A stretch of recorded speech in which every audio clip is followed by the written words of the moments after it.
Okay, this is better than that other thing I pulled out in the video at the end. Okay, we're solving for x here. It says 1/2 x equals 3. Now I want to teach you how to the procedure for it, but then I'm gonna write some down. You don't have to write this down, just watch it. Here's what this is asking me. It's saying half of what number? If I take a number and cut it in half, I get 3. So what's the number that if I cut in half, I get 3? Well, it'd be 6. Okay, now you're like, that's it? Well, no, because some of these other ones you have to cut them into fifths and then take 4 of the parts. Okay, cut them into fourths, cut them into eighths. Now, that's hard to do in your head as easily as a half is. Okay, now the procedure for it, okay, is kind of the same you do a normal problem. You dot and circle, make your wall. You don't plus and minus on these, so you see a times dot, you divide. You're like, what am I supposed to divide by? Well, 1/2, okay?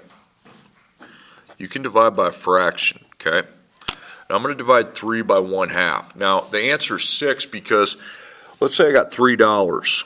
1/2 would mean 50 cents. How many 50-cent pieces can I get out of $3? So you got 50, $1, $1.50, $2, $2.50, $3. That's 6. So I can take 3 divided by 1 ABC2, and that's 6. Okay. Okay, example 2. Again, this is asking 4/5, and this paper here, it just means 4/5 of what equals 20.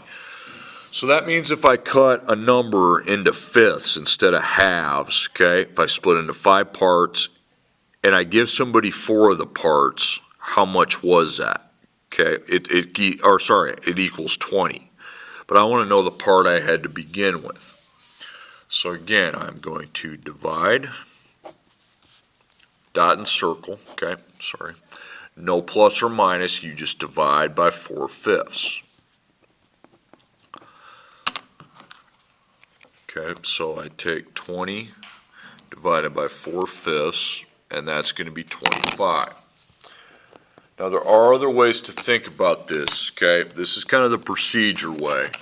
But you can say, okay, I'll multiply 20 by 4, or no, I'll multiply 20 by 500, and I'm giving somebody 4 parts, so then I divide by 4. And it's 25. You can do it many other ways, but this is kind of the way you would see it on paper. Okay, 3/4 times x equals 18. So again, I'm going 3/4 of what number gives me 18. So that means I cut a big whole piece into 4 parts, a total into 4 parts, 4 equal parts. And I give somebody 3 of those parts, and they end up with 18. Well, how much did we have to start with? So, times, okay. Nothing to add or subtract. We'll go right for the division by 3/4, okay. So 18 divided by 3/4, okay. And that ends up being 24, okay. Okay. Now, without the ABC button on the calculator, here's what you would do on this. You would put your whole number 18 over 1. Then instead of a division, you'd write times, but you would flip the bottom to 4 over 3, okay? And that equals 72, and that's 3, because when you multiply the tops and bottoms, and 72 divided by 3 is 24. Okay, and the last one, 3/8 times x equals 15. Okay, so before I go into that, if I think about this from a concept standpoint, it means 3/8 of what number equals 15. Okay, so if I have a total of something, okay, I split the total into 8 equal parts and give somebody 3 of those parts, okay, how much did I start with? Okay, and when I give them the 3 of the parts, they get 15. Okay, but how much did I start with? What's the total I started with? Okay, again, I'll repeat that. So again, 15, into 8 equal parts. I give somebody 3 of those parts, it's 15. Okay, but what do we have to start with? So then I can just go divide by 3/8.